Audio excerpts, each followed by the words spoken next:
Hello, everyone. How are we doing today?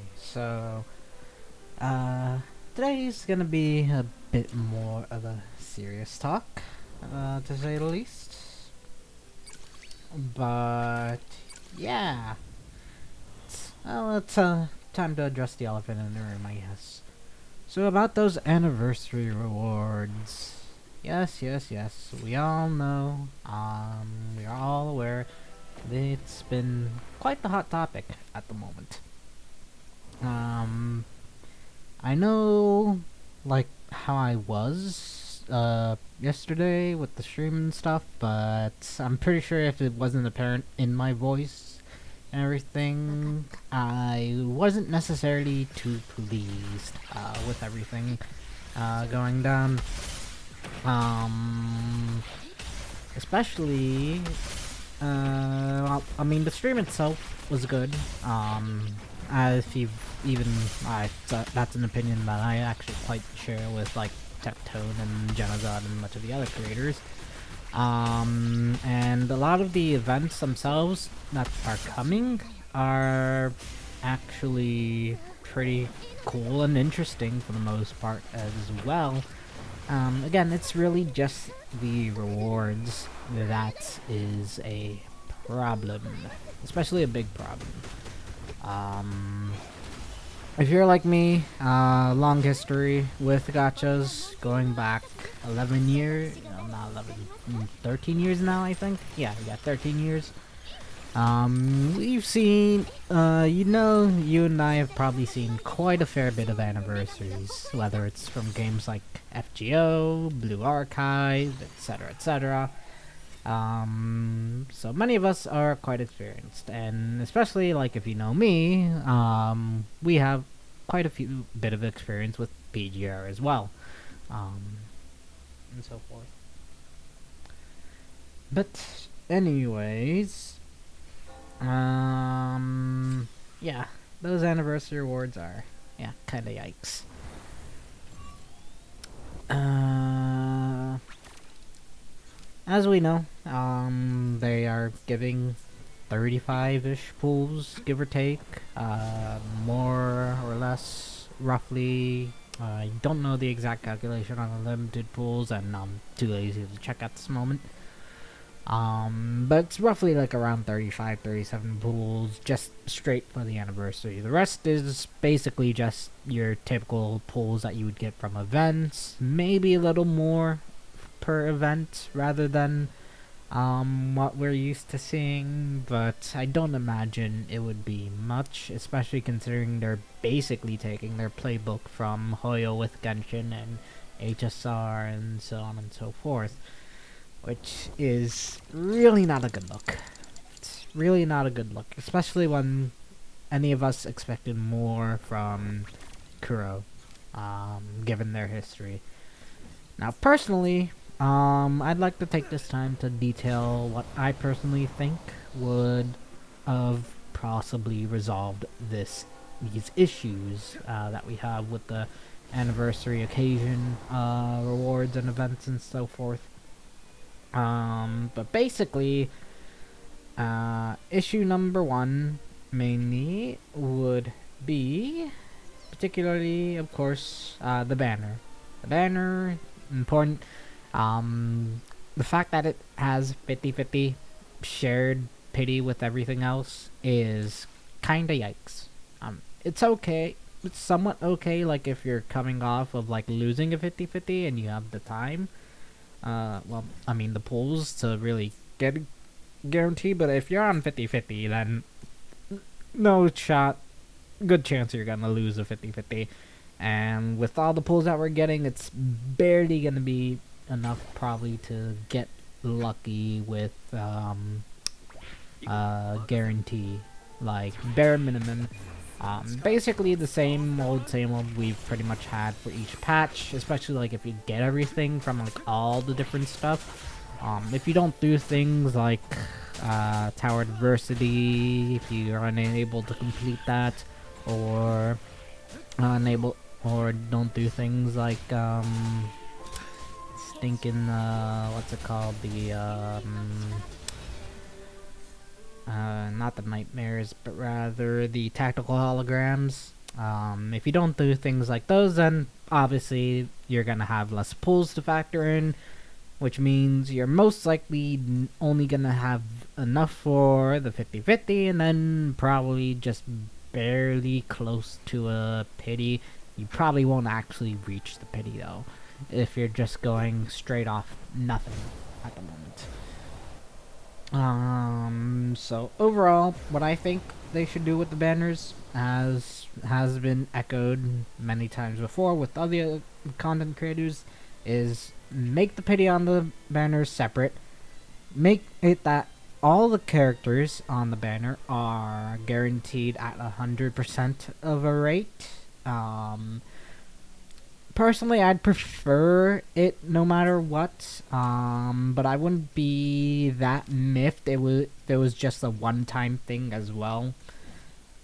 Honestly, that would be okay-ish. I wouldn't be too big about it, but I wouldn't have any complaints really majorly if that was the case.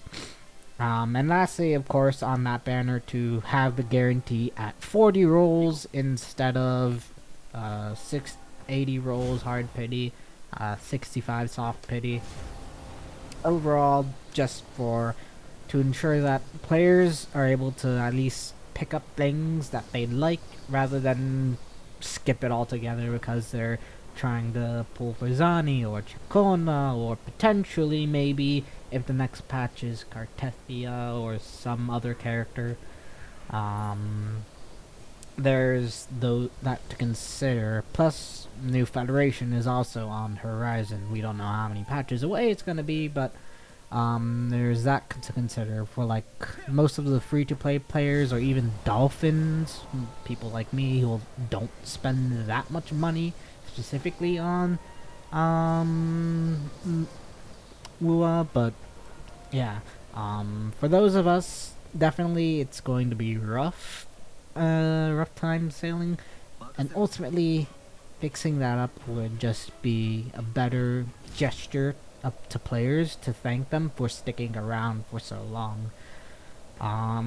Besides that, number 2, definitely add more Radiant Tides or Asteroid rewards for the anniversary to become a minimum of 80 hard pulls before taking into consideration things like the anniversary event. Now, for those of you who are from the Hoyosphere and stuff, this may sound like me and other players being greedy, but lo and behold, this is actually the norm for gachas. Sure, you can make the argument that, oh, it's more expensive, it's a full 3D gacha, they're gonna lose so much money if they do. Come on, let's cope. They are a billion-dollar company now, so they make more than enough money. And if you consider these other games that have been doing this long before Hoyo even came out with fucking Honkai Impact 3rd, yeah, you really get to understand that, hey, players need to be treated well or they will move on. We already have things like Arknights, Enfield coming up, Ananta, Nevernista Copernus, etc., etc. Basically, Azure Familia, yeah, even that. There's a lot coming on the horizon, and I assure you, people will be very quick to jump, especially if they provide any semblance of quality for their players. And I say this personally, it's quite hard for me to say this, like as it is, because I've already given so much to Kuro. I've always believed in them for like how they treat their players and how they've been treating their players with PGR, and I was hoping things would be on the up and up for WUA, and there are some things here and there that are improving for the most part, but this right here for the anniversary is quite the blemish on the just their entire reputation that they built up. And it's definitely instilled a lot of lack of confidence in people like me and probably even other players that used to believe in Kuro unfalteringly. And that lack of confidence could eventually lead into further things like if they keep this up and continue like a spiral to like doing what Hoyo does, then basically that lack of confidence is going to become distrust. And when that distrust happens, that's when you'll see many of us start to move on from Kuro games, unfortunately, with heavy hearts, and then moving on to greener pastures. And I'm not saying this, again, I'm not saying this lightly, because I am a Kuro whale. While I haven't spent that much with Wuwa specifically, I've had over $7,000 clocked into PGR. So like, yeah. It's not like I'm coming at this from the perspective of just a free-to-play player. I'm coming at this from perspective of someone that relatively tries to pay and get things at a relatively decent clip for the most part. And yeah, it's a problem if you stop taking care of the regular people down at the bottom, because then that's only going to focus its way up. Even if it's towards like people that have that obviously like pay but aren't exactly content creators that make a living off of these gachas, then yeah, you would understand. Or rather, to be more specific, what I mean is that, like, there are people that obviously like to spend here and there, but obviously since they don't make a living off of these gachas, they only spend what they can affordably provide. And for many people, that's not really the tune of like $1,000 plus each patch, for example. Maybe at most it's probably like 200 to 400 on average. And really, as you know, the value of pulls on here takes 330 to guarantee a character.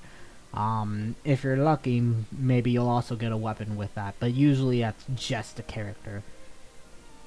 So, understandably, you would be able to at least get an idea of like how even for like us whales, having better rewards in general is just better for everyone. I mean, the whales, the super hyper whales, the content creators that make a living off of these games, and just the people that have thousands upon thousands of exposable income, they're just gonna be like, hey, they'll get the thing when they want to get the thing, no matter what.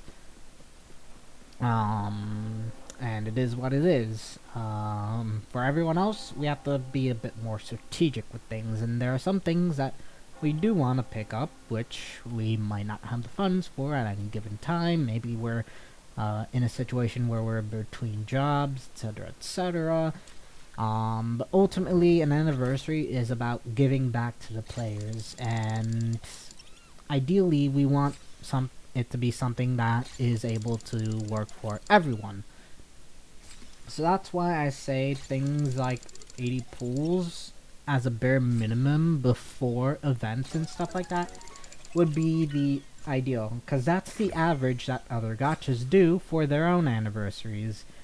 And it's not like that happens with Hoyo or even in Wuwa 2.x patch anyways. Like, they didn't give away 80 pools with when 2.0 launch, at least not directly. There was all the stuff with like the new areas and stuff that you'll eventually get up to roughly around that amount. give or take, plus a little bit extra, maybe about 100 or 104 pulls, which is the average per patch. But again, that's a usual patch. Like, even for a 2.0 patch or any 0.0 patch, that's still a usual patch. They don't actually give you absurd amounts of currency like all these other gachas do. And again, the quality of like the value of the content being more and expensive due to being like an open world game and stuff it's just BS. Plain and simple. It's cope BS, and if you're making that excuse for it, then you are part of the problem. You are part of the exact problem that happened with Genshin, with HSR, etc., etc. And if you keep on making like these excuses for companies, and then they're just gonna continue trying to get away with even more shit. And then ultimately what will end up being is with another Genshin, and we don't want that to happen. Like, that is the last case scenario. So that's why I say just having more pools in general is overall better for the anniversary.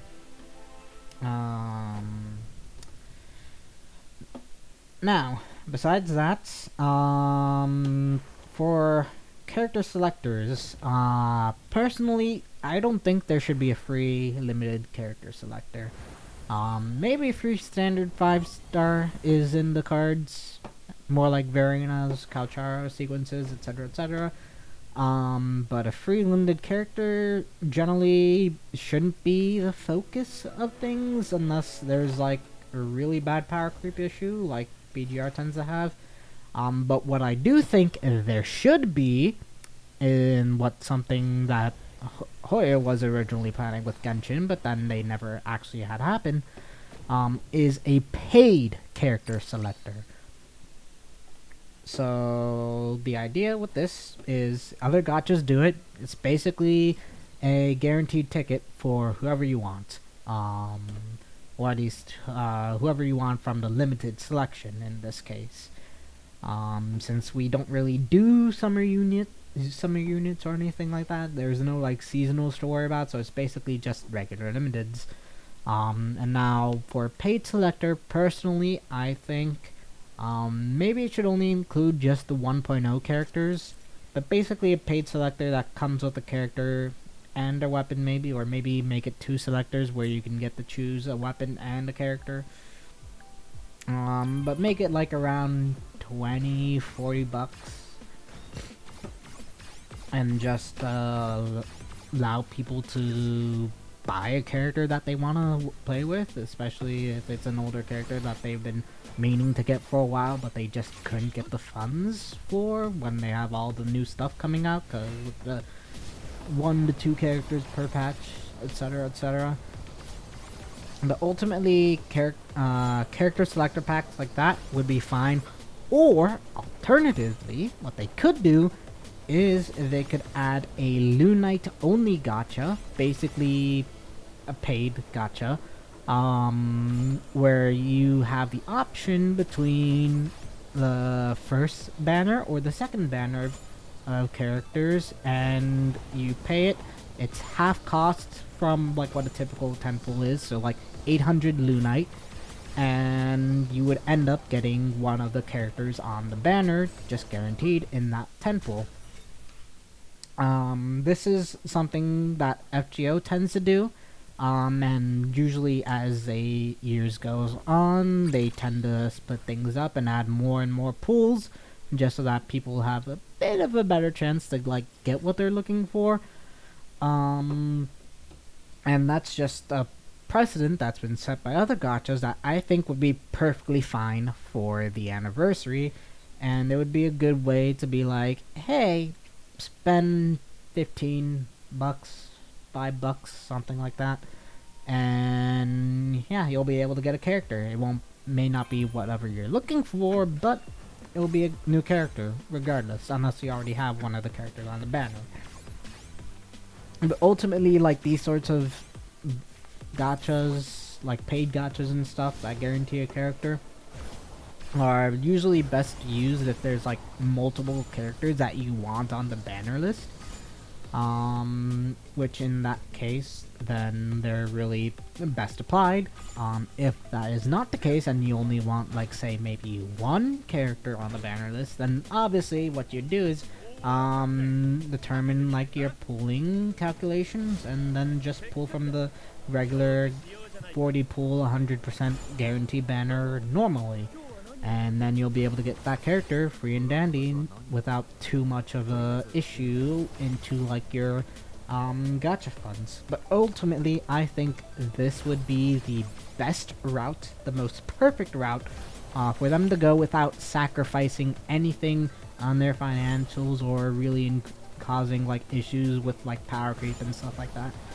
Because ultimately, like, so long as they keep like the power creep issue like it is currently, what we'd end up being is in a similar situation and economy to like how FGO is, where you don't need to have the newest characters to do anything. You just maybe want good support or something that could actually help those characters. But if you have any character, even the first year release characters, for example, like in FGO, you got Artoria or even stinking Gilgamesh, etc. They'll all still be really good and usable so long as you have supports for them. And this could definitely take a help load off where it's not in a similar situation to what's going on with PGR, where there's always power creep. But the difference with the PGR economy is that you're able to get any character at least one copy as a free-to-play, and then get a second copy effectively also as a free-to-play, no matter what. So that's why there's a bigger power creep issue there. Whereas here, obviously, you'll keep all the stuff that's usually going on. It's just for anniversary, we'll have this as an option to let us be able to just get better, more things without needing to invest too much into getting that stuff. Now, beyond that, for the anniversary rewards themselves, like when they give them out, the main problem here is not all the awards are happening all at once. Obviously, you got some awards happening exactly on the date of the anniversary, which is the 23rd of May. The problem with that is going to be after Zani's banner. So what I think they should do is they should either front load all the rewards immediately when the patch drops, or as an alternative, if they still want to just release all the stuff happening on the 23rd, still on the 23rd, what they should do is they should extend Zani's Convene all the way up to the end of patch 2.3. That way, people can use all the pools that they get towards their choice of Zani, saving them, putting them on the anniversary banner, or putting them towards Chacona, or saving for future characters. But ultimately, that's what I think should happen for that end. Now, my fifth gripe is specifically for the stat selector thing and the fight module. For this, I'm really not expecting too much, but basically what I want here for Kuro to do is specifically acknowledge the demand for those updates for flight in other regions like Black Shores and Jinjo, and as well as Echo substat selectors. Now, the key word here is to acknowledge specifically. Not guarantee or promise that it's going to happen, just tell everyone that, hey, we hear you, we are concerned about these issues, and we are looking into it. Maybe they don't have to do exactly the same thing, maybe they could come up with alternatives to it, but ultimately, things like that, just the acknowledgement would go a long way towards ensuring player satisfaction and being like, hey, they know we want this, and they understand that it might be a bit difficult to implement, but they'll probably try working something out as an alternative if it's really not, if the code isn't really not salvageable enough to be able to actually implement that as people are asking. So specifically with the flight module, I mean that's very basic, just adding it to like Black Shores and Jinzhou. But for Echo substats, while I do appreciate the main stat selector and stuff, that's really a big update and it's really nice to see. If you even play just a little bit, if you're even a casual like me, you have basically no issues with Echo main stats. Like you'll farm probably like the tacit fields. If you need to like find specific stuff, maybe do a little world-related hunting at times casually. But ultimately there isn't that much of a difficulty getting main stats for most Echoes, even the 3 costs. Except for healing bonus Echoes on the Echoes that you want healing bonus to be on. Specifically, I'm referring to, obviously, healing bonus for costs only, but specifically I'm referring to the healing bonus turtles and healing bonus fallacies of no returns. Cause I have farmed quite a bit of each of those, actually dedicated farming, and I still haven't gotten one healing bonus of either of those. So the main stat selector for this case scenario would actually be really nice. And I'm really appreciative of that, but that is the only selector where it's that is the only stat where it's really a problem, because they don't give healing bonus on any of those guaranteed boxes that they provide from events. They usually just provide like, hey, here's your 3 cost Echoes with their stats, and no like healing bonus 4 costs.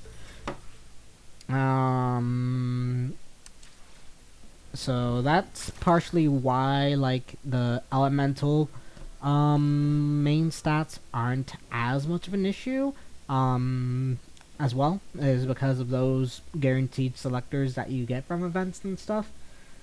So yeah, that's why I'm very appreciative of this, but it still doesn't fix the issues with Echoes. Specifically, again, it's all about the substats. Substats min-maxing, in my personal opinion, well, you could say some people may argue that you could get by with like whatever. Personally, in my experience, I have had less issue. Well, I mean, not less issues. I've had issues with trying to get by with whatever. So I know that doesn't really quite track per se. Though I'll admit, maybe I'm also not playing perfectly and stuff. But really, if you want to just get like all the rewards from like Tower Adversity and stuff, you really shouldn't have to play perfectly. You should play well, keep in mind, well, but you shouldn't have to be exactly pitch perfect with everything to get by. Especially like if you're running a really decent build enough for the most part. Like with near guarantee and like 250-ish% crit on stuff, but ultimately, like, I've been having issues, especially with some of the more recent Tower of Adversities. Like, even with on-element characters, I was still having trouble. And so, ultimately, having ways to optimize substats would be more preferable, especially when it's been recently done by games like HSR and Genshin, but also recently done to like how it would be ideally implemented with like in Snowbreak, because Snowbreak recently added the thing to allow you to also select the like, well, not main stats, but rather the regular stats, because they don't really have like main subs and mains, they just have like the elemental bonus and then 2 extra stats with it.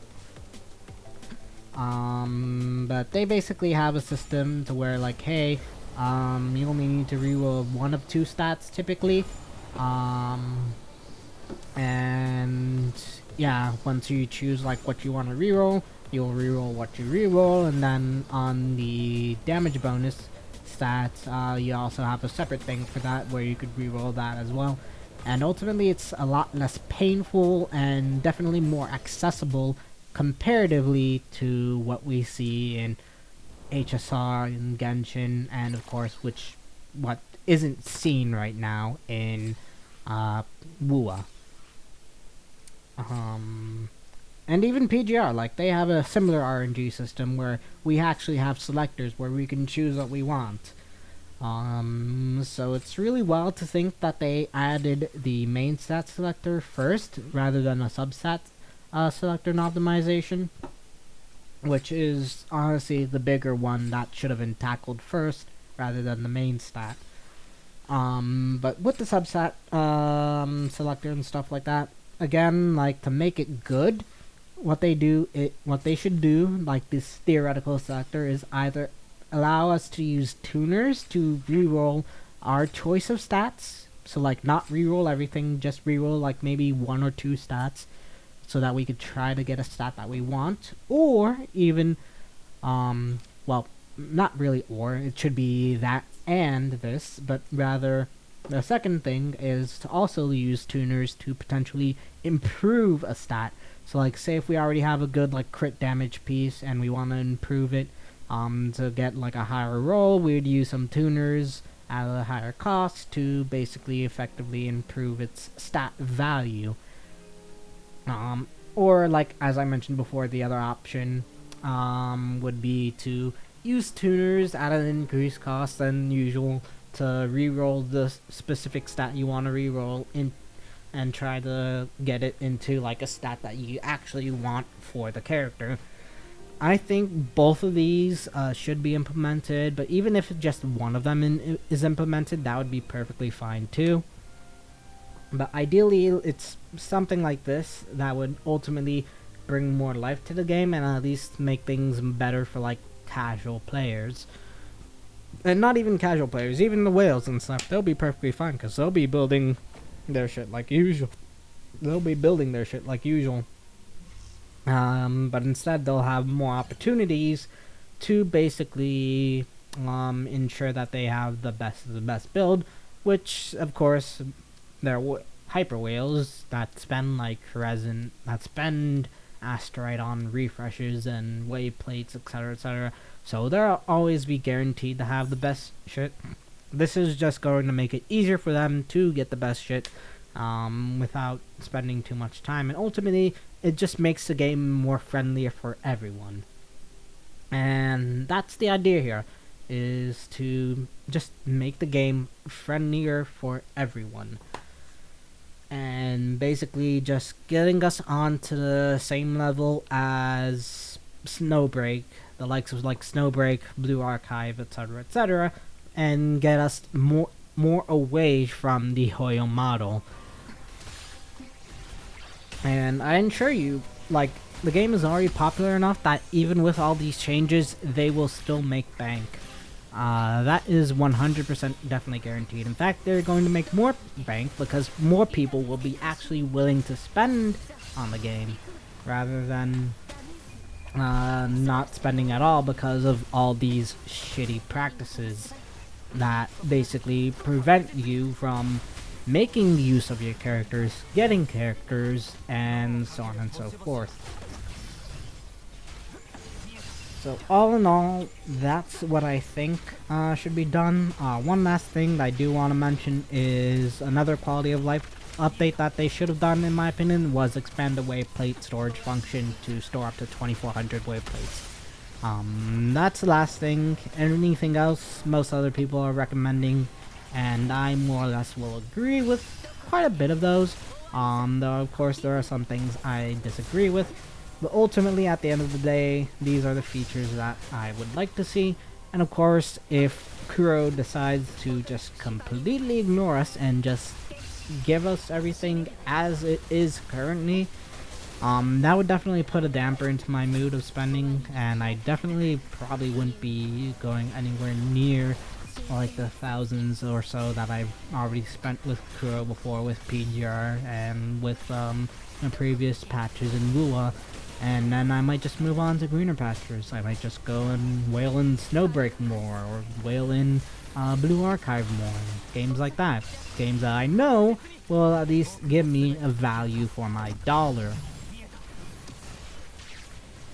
So all in all, that's my thoughts. If anyone wants to tell me your thoughts, feel free to put in the chat section.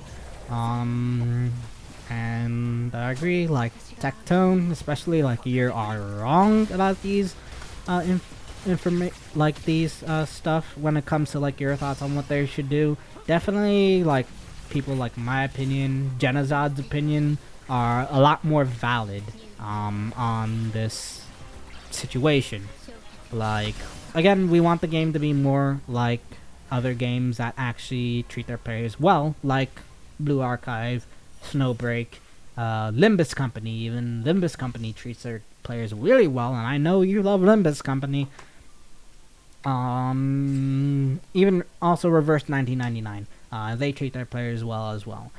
Now, again, just to say that it costs more to build that stuff, to build like these characters in Lua, which is true.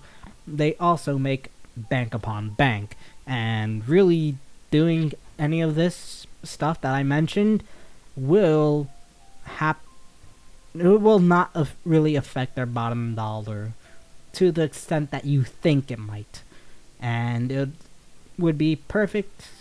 It will basically just give us a perfect world for everyone, where players would be happy, content creators would be happy, and surely it will reflect in revenue, and I'm pretty sure that would also make investors like Tencent happy, even if maybe they're not making as much as they could be making if they focus on these predatory practices.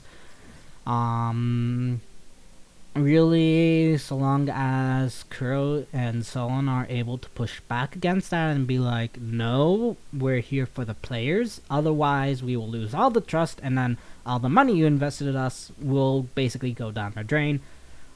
Basically that would be the worst case scenario, and then the investors will be like, oh shit, and then move on to something else. We don't want a situation like that where those investors will effectively ruin the game for the most part.